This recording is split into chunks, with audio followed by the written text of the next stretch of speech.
Assalamu alaikum. First of all, thanks for giving us your precious time. Thank you so much for having me. Abdurrahman, माशाल्लाह इतनी young age में आपने इतनी बड़ी responsibility अपने नाजुक कंधों पर उठाई है, ख्याल कैसे और कब आया? Actually it all started with a dream actually. 2014 में हम लोग बेसिकली हमारी यूनिवर्सिटी का स्टार्ट था, तो मेरा ताल्लुक़ यूनिवर्सिटी ऑफ लाहौर से है और वो ऐसा टाइम चल रहा था उस टाइम पे लाइक धरने के दिन चल रहे थे खान साहब के। हम लोग खान साहब के धरने पे जाया करते थे और उनकी स्पीच सुना करते थे। उनकी स्पीच में वो अक्सर औकात ये टैग लाइन बोला करते थे कि पाकिस्तान में ऑलमोस्ट 2.5 करोड़ बच्चे स्कूलों से बाहर हैं। अब ये जो लाइन थी ये हमें बहुत पिंच किया करती थी कि पाकिस्तान में इतने नंबर जो हैं वो आउट ऑफ स्कूल्स हैं, और इसी लाइन ने हमें इतना चेंज किया कि एट द एंड हम लोग इस इनिशिएटिव को स्टार्ट करने पे हम लोग मजबूर हो गए कि हम लोगों ने पाकिस्तान के लिए कुछ ना कुछ कंट्रीब्यूट करना है। एंड देन इन 2015 हम लोगों ने अपना पहला स्कूल जो था वो स्टार्ट किया। पहला स्कूल कहाँ और कब स्टार्ट किया और कितनी इन्वेस्टमेंट लगी उसमें? पहला स्कूल जो था वो हम लोगों ने 2015 में एक गुजरात का एक पसमानदा सा गाँव है बुटर, वहाँ पर हम लोगों ने स्टार्ट किया था। और उसके पीछे जो इन्वेस्टमेंट थी वो सिर्फ इतनी थी कि हम लोगों ने जो चंद एक हमारे पास चेयर्स थी और टेबल से लाइक ऑलमोस्ट 6 to 7 थाउजेंड हम लोगों ने इस पे खर्चा किया था स्कूल स्टार्ट करने के लिए। बेसिकली वो एक कच्चा सा मकान था जहाँ पे हम लोगों ने जाके स्टार्ट कर लिया था। All you need is a will. आपको कोई बड़ी इन्वेस्टमेंट नहीं चाहिए, आपको कोई बड़ा फाइनेंस का रिसोर्स नहीं चाहिए, आपको जस्ट एक विल चाहिए जिसकी बेस पे आप स्टार्ट कर सकते हैं। हम लोगों ने इसी तरह किया था, स्टार्ट किया और उस गाँव में जाके उसकी लाइक मस्जिद में हम लोगों ने ऐलान कर दिया कि हम लोग इस गाँव में फ्री और क्वालिटी एजुकेशन हम लोग गरीब बच्चों के लिए हम लोग देने जा रहे हैं। और देखते ही देखते सैकड़ों की तादाद में वहाँ पे बच्चे आ गए एंड करंटली वहाँ पे ऑलमोस्ट 100 के करीब बच्चे तालीम हासिल कर रहे हैं। वाह, नाइस। जब स्टार्ट लिया तो कितनी मुश्किलात आई, क्या क्या मुश्किलात आई, हमारे ऑडियंस से शेयर कीजिएगा। मुश्किलात तो ऑब्वियसली ऐसे इनिशिएटिव के लिए, ऐसे नोबल कॉज में बहुत ज़्यादा मुश्किलात आती हैं। सबसे पहला जो बैरियर था वो ऑब्वियसली घर की तरफ से था। मैं ऑनेस्टली आपको बताऊंगा क्योंकि ये बड़ा इंपॉर्टेंट होता है कि जब आपके घर वाले स्टार्ट में आपको उस तरह सपोर्ट नहीं कर रहे होते, जस्ट बिकॉज कि हमारे यहाँ पे वो माइंडसेट इस तरह नहीं बना हुआ कि आपने कंट्रीब्यूट करना पाकिस्तान के लिए। हम लोग पढ़ भी रहे थे, हम लोग साथ पार्ट टाइम जॉब्स भी कर रहे थे, लेकिन एक बड़ी इंपॉर्टेंट चीज़ थी, हम लोग पाकिस्तान के लिए कंट्रीब्यूट कर रहे थे।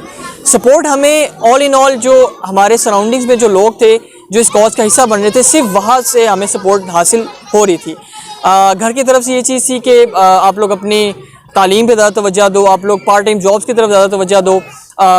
दूसरी जो डिफरेंट इन्वायरमेंट्स थी उसमें वहाँ से हमें किस तरह की लाइक मुश्किलात का सामना करना पड़ रहा था कि लोग जो थे वो तरह तरह की लाइक बातें करते थे कि ये सिर्फ इनका लाइक एक पार्ट टाइम इनिशिएटिव है, ये सिर्फ इनका यूनिवर्सिटी टाइम के लिए इनिशिएटिव है, ये सिर्फ अपनी फेम के लिए बात कर रहे हैं। लेकिन इस तरह की बहुत सारी चीज़ें थी, बहुत ज़्यादा क्रिटिसिज्म था जो हम लोगों ने फेस किया था। अच्छा ये बताएं, EOTO, इसकी मैं टर्म तो बाद में पूछूंगी, सबसे पहले ये बताएं EOTO माइंड में कैसे आया?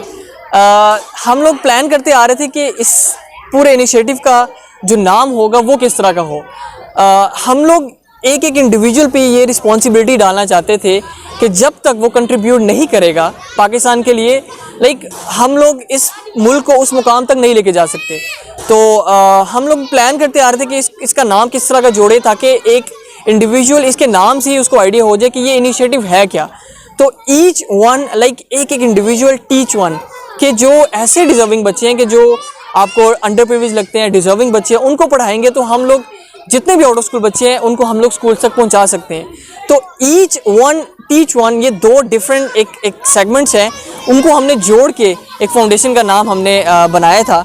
माशाल्लाह, बहुत अच्छी सोच है और इतनी यंग एज में इतनी अच्छी सोच रखना, क्योंकि नौजवान इस एज में आपने देखा होगा कि उनका कॉर्पोरेट सेक्टर की तरफ ज़्यादा रुझान होता है। अच्छा, मैं आपसे ये सवाल यहाँ से जोड़ना चाहूँगी कि आपने फंडिंग होती है जब स्कूल स्टार्ट करते हैं, तो आपने ये नहीं सोचा कि साथ में मॉर्निंग में कहीं जॉब कर लेता हूँ, वो इनकम आए इन बच्चों पे लगाऊँ? तो क्या आपने कुछ इस तरह माइंड में आपके आया, या आप अभी किसी ऑर्गेनाइजेशन के साथ हैं या नहीं? एक्चुअली सिलसिला इसका ये है कि हम लोगों ने डे 1 से इसको एक ऐसे इनिशिएटिव के साथ जोड़ा हुआ था कि जिसका ताल्लुक ये था कि हम लोग किसी पे डिपेंडेंट ना हो। 2014 से 18 तक हमारी ग्रेजुएशन चल रही थी और उस दौरान ऑब्वियसली डे टाइम में हम लोग यूनिवर्सिटी होते थे, तो शाम को हम लोग अपने डिफरेंट स्कूल्स में जाते थे जो हमारे स्कूल चल रहे हैं। 2018 के बाद ऑब्वियसली हम लोगों ने अपनी जॉब्स की तरफ जाना था। अब करंटली सिचुएशन ये है कि हम लोग डेली बेसिस पे लाइक अपनी जॉब भी करते हैं, डे टाइम में हम लोग अपनी जॉब्स पे होते हैं डिफरेंट, हम लोग कॉर्पोरेट सेक्टर में जॉब करते हैं, हम लोग मल्टीनेशनल के साथ लाइक एफिलिएटेड है, हम लोग जॉब करते हैं। मेरा ताल्लुक ह्यूमन रिसोर्स डिपार्टमेंट से है और मेरे जो बाकी जो मेरे दोस्त हैं वो भी डिफरेंट डिपार्टमेंट से ताल्लुक़ है, उनका जॉब्स करते हैं वो। लेटर ऑन इवनिंग में हम लोग अपने अपने स्कूल्स में जाके कंट्रीब्यूट करते हैं, जाके पढ़ाते हैं। इस कॉज को हम लोग पार्ट टाइम नहीं लेके चल रहे, हम लोग इस कॉज को फुल टाइम ही लेके चल रहे हैं। आपने पूछा कि इस कॉज के लिए फाइनेंस का हमारे पास कहाँ से आता है। हम लोगों ने डे वन से इस इनिशिएटिव को एक ऐसे इंडिपेंडेंट सोर्स के साथ जोड़ा हुआ है कि हमें किसी पे डिपेंडेंट नहीं होना पड़ा। वो सोर्स क्या है? Bacon cell. बेकन सेल क्या है कि हम लोग अपने यूनिवर्सिटी स्कूल्स एंड कॉलेजेस में, यानी इस्लामाबाद में, गुजरात में, जहाँ पे भी हमारी इस फाउंडेशन की बुनियाद रखी गई है, वहाँ पे हम लोग एक इवेंट करते हैं उस यूनिवर्सिटी में, स्कूल में और कॉलेज में। उससे जो इनकम जनरेट होती है वो हम लोग इन बच्चों पे सर्व करते हैं। अब वो इवेंट क्या है? हम लोग खुद ही घर से खाने पीने की चीज़ें बना के लेके जाते हैं। मेरी मदर जो है वो डिफरेंट इवेंट्स के हिसाब से, मैं कभी मैक्रोनीस ले गया हूँ, कभी हलीम ले गया हूँ, कभी बिरयानी, कभी कुछ भी। मेरे जो बाकी टीममेट्स हैं वो भी इस तरह अपने घरों से डिफरेंट चीज़ें बना के लेके आते हैं। एंड देन हम लोग उस यूनिवर्सिटी में एक इवेंट क्रिएट करते हैं। उससे जो इनकम जनरेट होती है, ऑल इन ऑल हम लोग जितना भी प्रॉफिट और जितनी भी इनकम जनरेट हो रही है वो हम लोग इन बच्चों पे सर्व करते हैं कि जो हमारे आउट ऑफ स्कूल बच्चे हैं, जिनको हमने आगे प्रमोट किया हुआ डिफरेंट प्राइवेट स्कूल्स में। तो इसको इंडिपेंडेंट सोर्स के साथ जोड़ने का मकसद ये था कि हमें किसी पर डिपेंडेंट ना होना पड़े और आपको ऐसे इनिशिएटिव के लिए आपको किसी बड़े रिसोर्सेज की ज़रूरत नहीं है। मेरा ऑल इन ऑल मकसद ये है। यही मैं पूछूंगी आपसे, क्योंकि बहुत से नौजवान जो इनको सुन रहे होंगे इस इंटरव्यू को जब अपलोड होगा तो वो लाजमी ये जानना चाहेंगे कि उन्होंने भी इनिशिएटिव स्टार्ट लेंगे, उनके भी जहन में ये बात आएगी। तो कितनी इन्वेस्टमेंट चाहिए होती है इनके लिए और कितना रेवेन्यू आप जनरेट कर लेते हैं? जो आपने कहा आपके रिसोर्सेज है, उसमें कितना रेवेन्यू आपका जनरेट होता है और कितने एक्सपेंडिचर है आपके? इसमें मैं ज़रूर शेयर करूँगा। जो हमारी सबसे पहली बेक सेल थी वो इतनी फ्लॉप गई थी जस्ट बिकॉज के वो ऐसा टाइम था जब हमारा स्कूल स्टार्ट नहीं हुआ था। हम लोग अपनी स्कूल के लिए हम लोग थोड़ी सी इन्वेस्टमेंट जोड़े थे, तो वो इतनी फ्लॉप किस्म की बेक सेल थी कि हमें मैक्सिमम 6 से 7 हज़ार रुपया हमें उस पहली बेक सेल से आया था। आफ्टरवर्ड जो हमारी डिफरेंट बेक सेल्स होती गई थी, उसमें ये होता है कि हम 15 से 20 डिफरेंट फूड आइटम्स रखते हैं। उससे ऑलमोस्ट हमें 1 से 1.5 लाख रुपये या 2 लाख रुपये तक भी हमें एक बेक सेल से हमें इनकम जनरेट हो जाती है। अब ये सारा डिपेंड करता है आपकी कंसिस्टेंसी पे कि आपका कॉज इतना स्ट्रॉन्ग है, आप लोग इस कॉज को रिप्रेजेंट इतने स्ट्रॉन्ग तरीके से कर रहे हो और मोस्ट इम्पॉर्टेंटली आप लोग ऑन ग्राउंड काम कर रहे हो। आपके पास बच्चे हैं, आप लोग उनको स्कूल्स में प्रमोट कर रहे हो, आप लोग डेली बेसिस पे पढ़ाते हो। ये चीज़ बड़ी एक ऐसी फैसिनेटिंग सी चीज़ है कि जब लोग देखते हैं कि हम लोग एक 50 रुपये की अगर बिरयानी भी ले रहे हैं तो उसके पीछे क्या माइंडसेट है कि आप 50 रुपये की बिरयानी नहीं ले रहे हो, आप लोग उसके लिए इन बच्चों पे सर्व कर रहे हो, आप लोग 50 रुपये इन बच्चों के लिए डोनेट कर रहे हो। अच्छा ये बताएं, टोटल EOTO की कितनी ब्रांचेस हैं और इस्लामाबाद में इसकी कितनी ब्रांच है?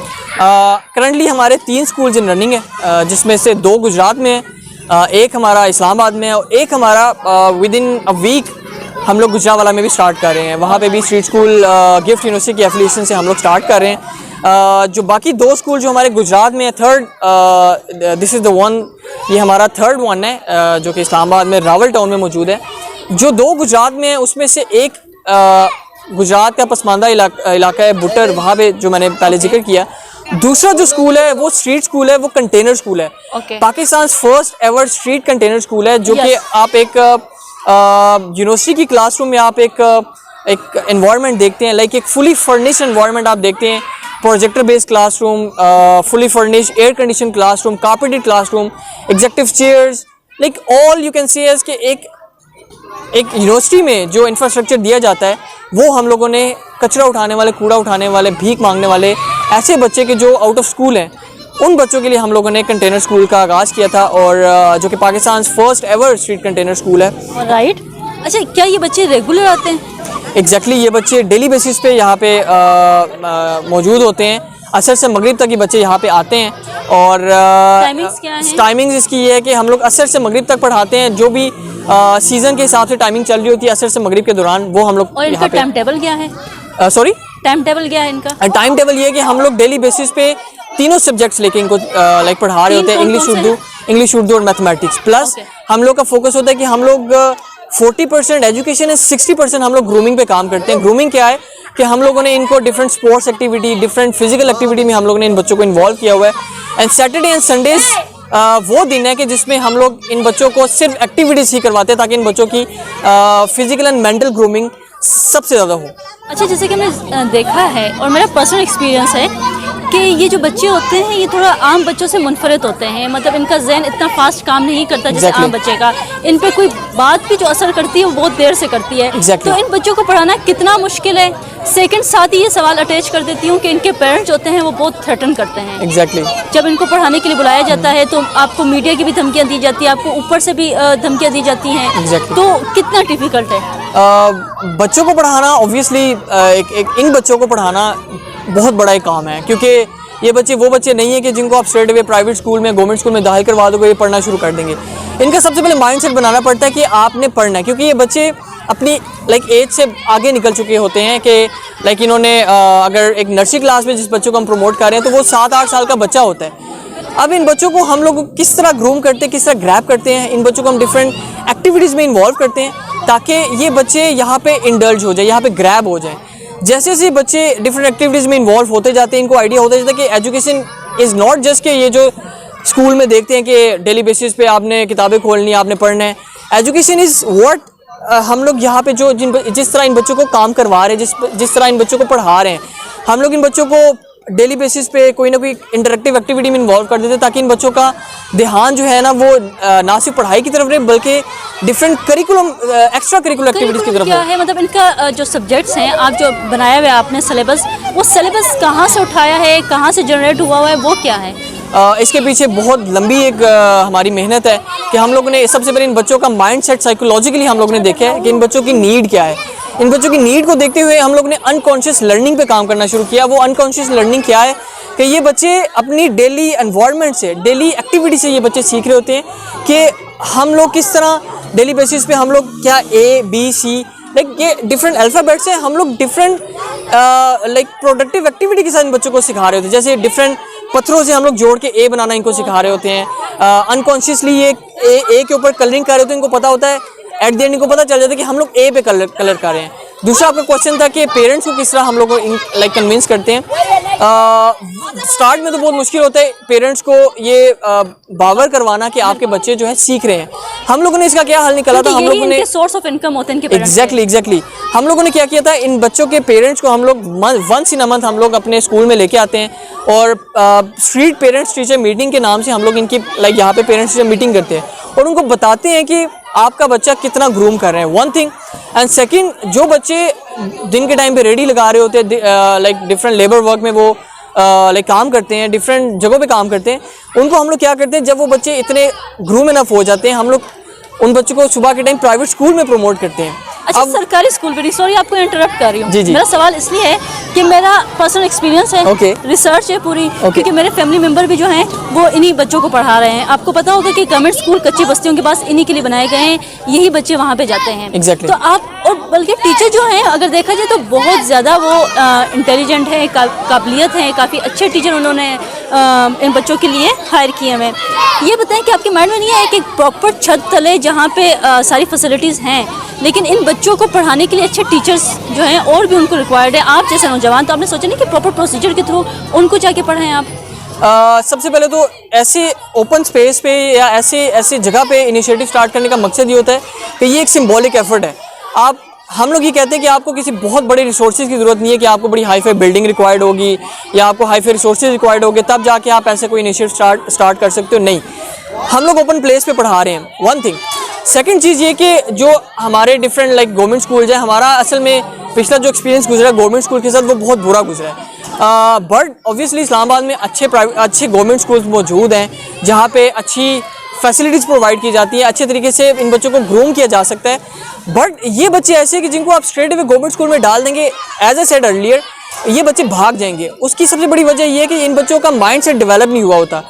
जब ये बच्चे इतने ग्रूम इनफ हो जाते हैं कि इनका माइंड सेट डेवलप हो जाएगा, देन फिर हम क्या करते हैं, इन बच्चों को डिफरेंट प्राइवेट स्कूल में प्रमोट करते हैं। यस, फर्दर हमारा प्लान है इन बच्चों को गवर्नमेंट स्कूल, इस्लामाबाद के गवर्नमेंट स्कूल में भी प्रमोट करने का। देखिए, जैसे कि गवर्नमेंट स्कूल है, मैंने आपको एग्जांपल भी दी है, वो उनका है यही पर्पस, उन स्कूलों का पर्पस यही है कि वहाँ पे 5th क्लास में 20 ईयर्स का बच्चा भी बैठ रहा है। एग्जैक्टली। वर्कशॉप से भी लेके बच्चे लाए गए हैं। हम ये नहीं कह सकते कि हमारे गवर्नमेंट सेक्टर जो हैं वो इन बच्चों के लिए, ये बच्चे वही इस तरह के ही बच्चे जाते हैं, मैंने खुद एक्सपीरियंस किया हुआ है, और बहुत अच्छे ग्रूम होकर निकलते हैं। तो आपके लिए मैं यही सवाल इसलिए दोबारा से ऐड कर रही हूँ कि जैसे आपने कहा कि गवर्नमेंट स्कूल उस लेवल के नहीं है, एग्जैक्टली, बट हमारे अच्छे स्कूल भी हैं। तो मैंने यही सवाल आपसे अटैच था कि आप वहाँ जाकर प्रॉपर अपनी सर्विसेज नहीं देंगे क्या, अगर आपको ऑफर दी जाए, क्योंकि वहाँ पे एग्जैक्टली एग्जैक्टली मैं बिल्कुल आपका क्वेश्चन समझ गया हूँ। बिल्कुल हम लोग ये चाहते हैं कि हमारे जितने भी यहाँ पे वॉलंटियर्स, ना सिर्फ मैं बल्कि मेरे जितने भी वॉलंटियर्स हैं वो ऐसे स्कूल्स में भी जाके पढ़ाएं, क्योंकि मैं कहता हूँ कि यहाँ पे पढ़ा के हमारे वॉलंटियर्स इतने ग्रूम हो चुके हैं कि वो लाइक ऐसे माइंडसेट के बच्चों को ज़्यादा बेहतर तरीके से पढ़ा सकते हैं। यस, मैं ज़रूर इनकरेज करूँगा अपने वॉलंटियर्स को कि वो लाजमी ऐसे स्कूल्स में, डिफरेंट स्कूल्स में जाके पढ़ाएं। अच्छा, मैं ज़रा इंटरेस्टिंग क्वेश्चन की तरफ आ रही हूँ। कौन सा ऐसा बच्चा है जिससे आप इंस्पायर हुए हैं? मोहम्मद ईसा, वो उसकी ऐसी स्टोरी है कि जिसने हम सबकी स्टोरी को चेंज कर दिया है। मोहम्मद ईसा एक ऐसा बच्चा है जो गुजरात से जिसका ताल्लुक है, कचरा उठाने वाला, कूड़ा उठाने वाला। उस बच्चे को हमने कचरा कुंडी से हमने लिया था, और उस बच्चे के पास इतना टैलेंट है, हमने उस बच्चे पे 1 साल की मेहनत के बाद उसको आगे प्राइवेट स्कूल में प्रमोट किया। अब वो प्राइवेट स्कूल में जा रहा है, और उस बच्चे ने वहाँ पे अपने क्लासमेट्स के साथ मिलकर ड्रोन तैयार किया था।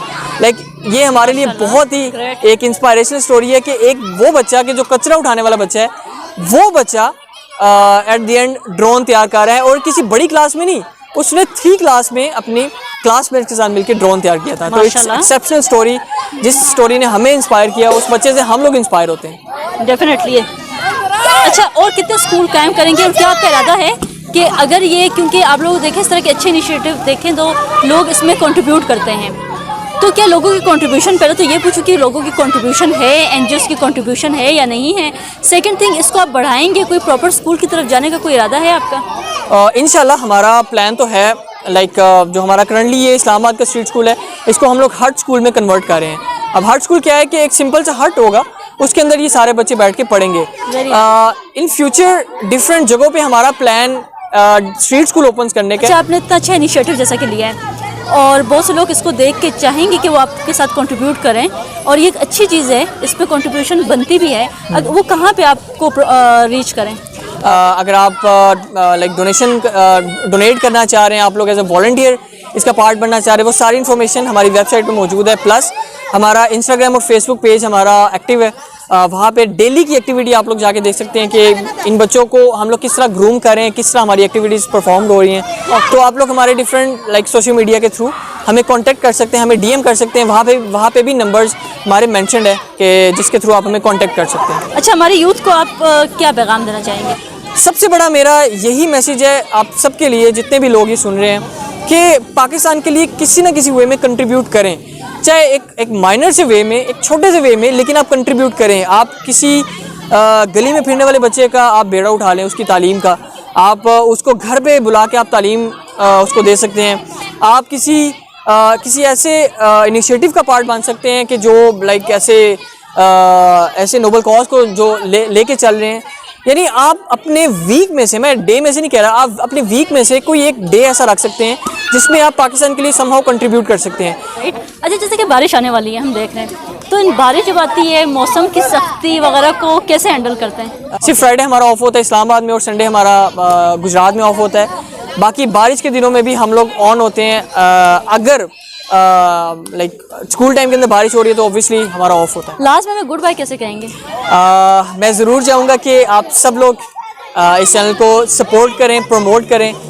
MRK वोग इस चैनल का नाम है, और बहुत इंटरेस्टिंग यहाँ पे व्लॉग्स आपको मिलेंगे, इंटरव्यूज़ मिलेंगे, जो कि लोग समहाउ कंट्रीब्यूट कर रहे हैं पाकिस्तान के लिए, और कुछ ना कुछ पाकिस्तान के लिए कर रहे हैं। तो आपको ज़रूर इंटरेस्टिंग इंटरव्यूज़ मिलेंगे, तो ज़रूर सब्सक्राइब करना आपने ये चैनल। Thank you. अल्लाह हाफ़िज़। अल्लाह हाफ़िज़।